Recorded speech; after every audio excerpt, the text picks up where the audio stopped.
یہ گویا کہ لبادہ اوڑھ کر وہ عیسائیوں کے ساتھ حضرت غیر اسرائیلیوں کو دعوت دینا، یہ دولت نعمت نہیں ہے، اگر نعمت نے ایک قادیانی سے کیے تھے اور اس پر وہ بالکل ہکا بکا ہو کر رہ گیا تھا۔ حضرت عیسیٰ علیہ السلام کی دعوت بھی پوری دنیا میں پھیلی ہے، یورپ میں پھیلی، افریقہ میں پھیلی، ایشیا میں پھیلی، مشرق بعید میں پھیلی، تو اس سے یہ گمان ہوتا ہے کہ نہیں، یہ پہلی بات تو نہیں ہے حضور کی، بلکہ آپ سے پہلے بھی دعوت جو ہے وہ ایک نبی یا ایک رسول کی جو ہے وہ بہت دنیا کے بہت بڑے حصے تک پہنچ گئی ہے۔ لیکن یہاں یہ بات نوٹ کر لینی چاہیے، حضرت مسیح علیہ السلام یہ کہہ کر گئے ہیں کہ یہ جان لو I have been sent for the lost sheep of the house of Israel. میں اسرائیل کے گھرانے کی کھوئی ہوئی بھیڑوں کی تلاش میں آیا ہوں۔ میری بعثت صرف بنی اسرائیل کی طرف ہے، بلکہ آپ کے جو وہ حواری تھے 12 جن کو آپ نے تعلیم دی تھی، تربیت دی تھی، اور پھر آپ نے ان کو بھیجا، جاؤ اب میری طرف سے تبلیغ کرو۔ صراحت کے ساتھ اب بھی موجود ہے بائبل کے اندر کہ دیکھو تمہیں یہ تبلیغ صرف بنی اسرائیل تک کرنی ہے، بنی اسرائیل سے باہر کا میرا پیغام نہیں ہے۔ یہ الفاظ انجیل میں موجود ہیں، اور قرآن مجید نے صراحت کے ساتھ کہا ہے سورہ آل عمران میں، رسولاً الی بنی اسرائیل، ہم نے عیسیٰ کو بھیجا تھا رسول بنا کر صرف بنی اسرائیل کی طرف۔ یہ اصل میں سینٹ پال ہے، آپ کے علم میں ہوگا کہ یہ سینٹ پال حضرت عیسیٰ کا ہم عصر ہے، لیکن جب تک حضرت عیسیٰ اس دنیا میں موجود رہے وہ سخت دشمن تھا حضرت عیسیٰ کا، مخالفت کرتا تھا شدید۔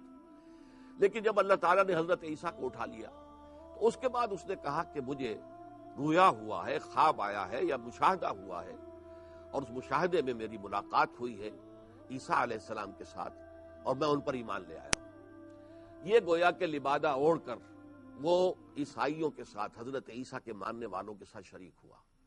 پھر اس نے حضرت عیسیٰ کے دین میں کئی ترمیمیں کی ہیں۔ ایک ترمیم یہی کی کہ تبلیغ صرف بنی اسرائیل کے لیے نہیں ہوگی، بلکہ تبلیغ ہوگی باقی سب لوگوں کی طرف بھی، جنہیں اسرائیلی کہا کرتے تھے جینٹائلز۔ ہم تو ہیں، ہم بنی اسرائیل، we are the chosen people of the Lord, ہم تو اللہ کی بہت ہی پسندیدہ قوم ہے، لیکن باقی نوع انسانی جو ہے جینٹائلز ہیں، گوئمز ہیں۔ یہ حیوان ہے اصل میں، انسان نما، انسان کی شکل میں حیوان ہے، لیکن اس نے کہا کہ نہیں، جینٹائلز کو بھی دعوت دی جائے گی۔ نمبر 2، اس نے ختم کر دی حضرت موسیٰ کی شریعت۔ حضرت عیسیٰ یہ کہہ کر گئے تھے کہ don't think I have come to destroy law, کبھی نہ یہ سمجھنا کہ شریعت موسوی اس وقت تک ظاہر بات ہے کہ لاگو تھی، کبھی نہ سمجھنا کہ میں اسے ختم کرنے آیا ہوں۔ اس کا ایک شوشہ بھی اپنی جگہ سے نہیں ہلے گا، شریعت موسوی ہی کی گویا کہ تجدید کرنے کے لیے اور اسے دوبارہ نافذ کرنے کے لیے حضرت عیسیٰ آئے تھے علیہ الصلاۃ والسلام۔ تو اس اعتبار سے نوٹ کیجئے حضرت عیسیٰ علیہ السلام کی دعوت کے نکات، اور پھر اس میں توحید کے بجائے تثلیث کا رنگ پیدا کر دیا، تو گویا کہ ویسے ہی دین الہی کا بیڑا غرق ہو گیا۔ لیکن یہ سارے کارنامے سینٹ پال کے ہیں، حضرت مسیح سے یہ چیزیں ثابت نہیں ہیں، نہ تثلیث ثابت ہے، نہ شریعت موسوی کا معطل ہو جانا ثابت ہے، اور نہ ہی غیر اسرائیلیوں کو دعوت دینا یہ ثابت ہے۔ تو یہ بات جان لیجیے اچھی طرح کہ محمد ہے پہلے اور آخری رسول اللہ کے صلی اللہ علیہ وسلم، وفداہ آباؤنا و امہاتنا، جو پوری نوع انسانی کی طرف مبعوث ہوئے ہیں، بھیجے گئے ہیں۔ اب آئیے، جو میں نے وہ عرض کیا تھا کہ 3 مرتبہ جو الفاظ آئے ہیں قرآن میں، وہ آپ پر ختم نبوت اور تکمیل رسالت، تکمیل نبوت اور تکمیل رسالت کے مظاہر اس میں جمع کر دیے گئے۔ سب سے پہلی بات کیا؟ هو الذی ارسل رسولہ بالہدی ودین الحق لیظہرہ علی الدین کلہ، وہی ہے اللہ جس نے بھیجا اپنے رسول کو صلی اللہ علیہ وسلم الہدا دے کر، قرآن حکیم، ہدایت کاملہ، اور دین حق دے کر، تاکہ غالب کریں اسے کل کے کل دین پر، تمام ادیان پر، پوری نظام زندگی کے اوپر اللہ کا دین غالب آ جائے۔ اب اس میں پہلی چیز حضور کو دی گئی وہ کیا ہے؟ الہدا، اللہ کی طرف سے دی گائیڈنس، مکمل ہدایت۔ یہ جو ہے تکمیل نبوت کا یہ سب سے بڑا مظہر ہے کہ جیسے کہ حضرت آدم سے وہ کہہ دیا گیا تھا آغاز ہی میں، فَإِمَّا يَأْتِيَنَّكُم مِّنِّي هُدًى فمن تبع ہدایا فلا خوف علیہم ولا هم یحزنون، جب جب میری طرف سے تمہارے پاس ہدایت آئے تو جو اس ہدایت کی پیروی کرے گا اس کے لیے نہ کوئی حزن ہوگا نہ خوف ہوگا. والذین کفروا وکذبوا بآیاتنا اولئک اصحاب النار هم فیها خالدون، اور جو ہماری آیات کو جھٹلا دیں گے، ان کا انکار کریں گے، وہ جہنمی ہوں گے، اس میں ہمیشہ ہمیش رہیں گے. یہ ہدایت جو ہے، ظاہر بات ہے کہ ابتدا ہی میں کامل ہدایت نہیں دی جا سکتی تھی. کیوں؟ ابھی انسانیت کا شعور کے اعتبار سے، فہم کے اعتبار سے عہد طفولیت تھا. جیسے کہ میں نے پہلے بھی مثال دی ہے کہ اگر کوئی بچہ پرائمری کی تعلیم حاصل کر رہا ہے تو آپ اسے پی ایچ ڈی کا نصاب تو نہیں پڑھا سکتے، کیسے سمجھے گا؟ اس کے تو حد استطاعت سے باہر ہے. اور فرض کیجئے آپ پہلی جماعت کے بچے کے لیے ایک ٹیوٹر رکھ دیتے ہیں جو پی ایچ ڈی پاس ہے، دو پی ایچ ڈیز کیے ہوئے، اب پڑھائے گا کیا اسے؟ وہ پڑھائے گا تو وہی نہ کہ جو اس کے سمجھ کے اندر آ سکتا ہے. لہذا یہ ہدایت خداوندی جیسے جیسے انسانی شعور ترقی کرتا گیا، جیسے جیسے انسان کا فلسفیانہ شعور جو ہے اس میں ارتقا ہوا، ہدایت خداوندی بھی اسی کے مطابق آگے بڑھتی چلی گئی، اس میں بھی ارتقا ہوتا چلا گیا، یہاں تک کہ وہ ہدایت کامل ہو گئی قرآن حکیم میں. یہ در حقیقت یہ لفظ آیا ہے الیوم اکملت لکم دینکم واتممت علیکم نعمتی. یہ دو الفاظ جو ہے حضور کے ذکر میں قرآن مجید میں بہت مرتبہ آتے ہیں. اکمال، تکمیل، اتمام، تتمیم. اکمال باب افعال، کامل کر دینا کسی شے کو دفعتاً. تکمیل درجہ درجہ اسے کامل کرنا، درجہ بدرجہ. اتمام ایک دم مکمل کر دینا، تام اپنے مقام مرتبہ تام کو پہنچ جائے. اور تتمیم رفتہ رفتہ اس کے اپنے درجہ تمام تک پہنچانا. یہ لفظ حضور کے لیے بہت آتا ہے.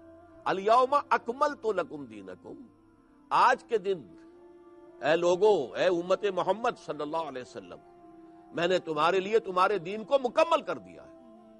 واتممت علیکم نعمتی، اور تم پر اپنی نعمت کا اتمام فرما دیا ہے. یہ نعمت کیا ہے؟ نعمت ہدایت. آپ ذرا غور کریں گے تو ویسے تو ہمارا تصور اور ہے، دولت بھی نعمت ہے، اولاد نعمت ہے، شہرت نعمت ہے، اقتدار نعمت ہے، کہیں قوت حاصل ہو جائے، غلبہ حاصل ہو جائے، لیکن ان میں سے کوئی شے فی نفسہ ہی نعمت نہیں ہے. دولت نعمت نہیں ہے اگر نعمت ہدایت ساتھ نہیں ہے، کیونکہ اگر دولت ہے اس کا غلط استعمال ہوگا، پھر گلچھرے اڑائے گا انسان، اللہ تللوں میں اس کو اڑائے گا، دولت کو عیاشیاں کرے گا، بدماشیاں کرے گا.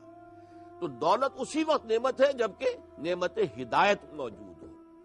اسی طریقے سے اولاد اللہ نے دی ہے لیکن آپ نے صحیح تربیت نہیں کی ہے، وہ اولاد آوارہ ہو کر اٹھی ہے، وہ آپ کے لیے مستقل جو ہے، اب اس کے اعمال، اس کے گناہ کا اندراج جو ہے ان کا، وہ آپ کے حساب میں بھی ہوتا رہے گا کہ آپ نے صحیح تربیت نہیں کی. تو وہ اولاد نعمت نہیں ہوئی، زحمت ہوئی، اس لیے کہ اس کے ساتھ نعمت ہدایت نہیں شامل ہوئی. اقتدار کہیں نصیب ہو جائے، طاقت، غلبہ، وہ بھی نعمت نہیں ہے. ہاں نعمت ہدایت ساتھ ہے تو پھر نعمت ہے، پھر اللہ تعالیٰ کے احکام کی تنفیذ میں انسان اپنی اس قوت کو، اختیارات کو، اقتدار کو استعمال کرے گا. تو گویا کہ فائنل انالیسس میں نعمت صرف ایک شے ہے اور وہ ہے ہدایت.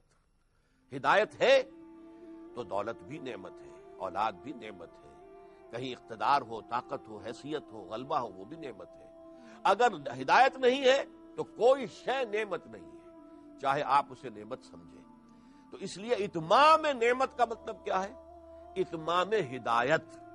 الیوم اکملت لکم دینکم واتممت علیکم نعمتی ورضیت لکم الاسلام دینا. آج کے دن میں نے تمہارے لیے تمہارے دین کی تکمیل کر دی ہے اور تم پر اپنی نعمت ہدایت کا اتمام فرما دیا ہے. یہ لفظ جو ہے یہ ختم نبوت بمانی تکمیل نبوت کا سب سے بڑا مظہر ہے.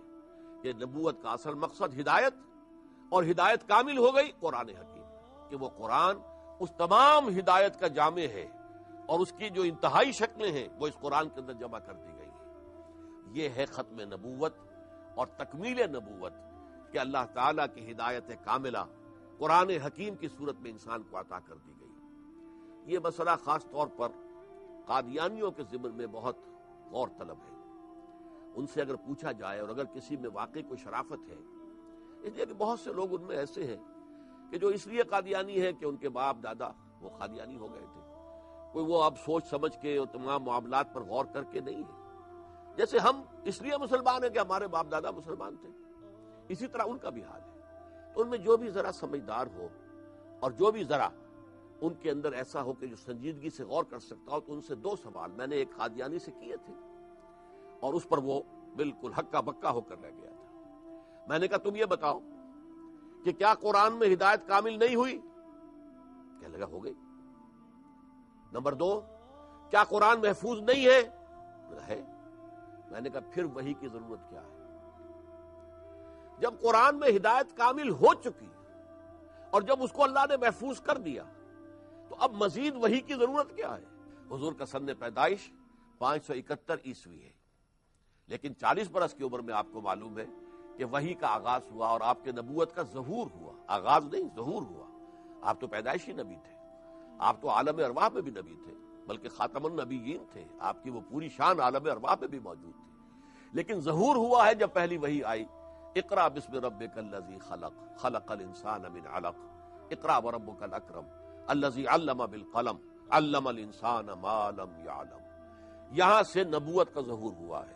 گویا کہ انسان جو کچھ سوچ سکتا تھا فلسفیانہ شعور کے اعتبار سے، جب اس نے سب کچھ سوچ لیا، اب ہدایت کاملہ محمد الرسول اللہ صلی اللہ علیہ وسلم پر نازل ہونی شروع ہو گئی. تو یہ گویا کہ حضور پر منصب نبوت کی تکمیل کا مظہر ہے. یہ بھی نقطہ سمجھ لیجئے کہ جب ایک شخص نبی بھی ہے رسول بھی ہے، ایسے بہت سے انبیاء میں عرض کر چکا ہوں اپنے پہلے خطاب میں، بہت سے انبیاء ایسے ہوئے ہیں کہ جو رسول نہیں تھے. عام روایت ہے کہ 1.25 لاکھ انبیاء آئے ہیں دنیا میں، رسول ان میں سے صرف 313 تھے. لیکن جو شخص رسول بھی تھا نبی بھی تھا، اس کی ذات میں جب یہ دو کیفیات جمع ہو گئی تو باہم ان کا ربط کیا ہے؟ وہ یوں سمجھیے کہ ایک ہے اللہ سے لینے والا معاملہ، اللہ کی طرف سے وحی آ رہی ہے، وہ ریسیو کر رہے ہیں. یہاں اینٹینا لگا ہوا ہے، آج کی اصطلاح میں ہم کہیں گے، جو وحی کو کیچ کر رہا ہے. اور یہ حصہ جو ہے اب اس وحی کو پہنچانے کا، اس کی تبلیغ لوگوں تک پہنچانے کا معاملہ ہے. گویا کہ اللہ سے لینے والا حصہ نبوت اور خلق خدا کو پہنچانے والا پہلو یہ رسالت ہے. تو حضور پر نبوت کامل ہو گئی، یعنی اللہ نے جو ہدایت نوع انسانی کو دینی تھی وہ دے دی. اس کے بعد وہ کھڑکی بند، اب کوئی وحی نہیں آئے گی. وحی ہے نبوت. ویسے وحی کا لفظ عام بھی ہے، عام طور پر الہام کو بھی قرآن میں وحی کہا گیا ہے. حضرت موسیٰ کی والدہ کے لیے بھی لفظ وحی آیا ہے، لیکن وہ وحی نبوت اور ہے. وحی نبوت کا دروازہ بند ہو گیا، الہام کا دروازہ بند نہیں ہوا. رؤیا صالحہ، سچے خواب، جس کو حضور نے فرمایا نبوت کا 46واں یا 60واں جز ہے، ان کا دروازہ بھی بند نہیں ہے. تو وحی ہے، القاء ہے، یہ الہام ہے، اور اسی طرح جو سچے خواب ہیں، رؤیا صادقہ، یہ سلسلہ ہے. وحی نبوت کی کھڑکی بند ہو چکی. تو یہ گویا کہ اللہ سے لینے والی شے ہدایت کامل ہو گئی قرآن میں. یہ حضور پر کمال نبوت کا مظہر اول ہے. مظہر دوم، دین حق کی تکمیل. دیکھیے دین حق میں ارتقا ہوا ہے رفتہ رفتہ رفتہ رفتہ. وہ کیوں ہوا؟ جیسے انسان کی جو معاشرتی زندگی ہے، اجتماعی زندگی ہے، اس میں ترقی ہوئی. ایک زمانہ وہ تھا کہ ہمارے آباء و اجداد تھے جو غاروں میں رہتے تھے. ابھی نہ مکان بنانا آتا تھا نہ کچھ اور، غاروں میں رہ رہے. تو ہر شخص جس غار میں بیٹھا بس اس کا مالک ہے. وہاں کسی حکومت کا کوئی تصور نہیں، کوئی قانون نہیں، کچھ نہیں. I am the monarch of all I survey, میں تو بس یہاں کا مطلق مالک کو مختار ہوں. لہذا کسی بھی اجتماعی نظام کا کوئی سوال نہیں.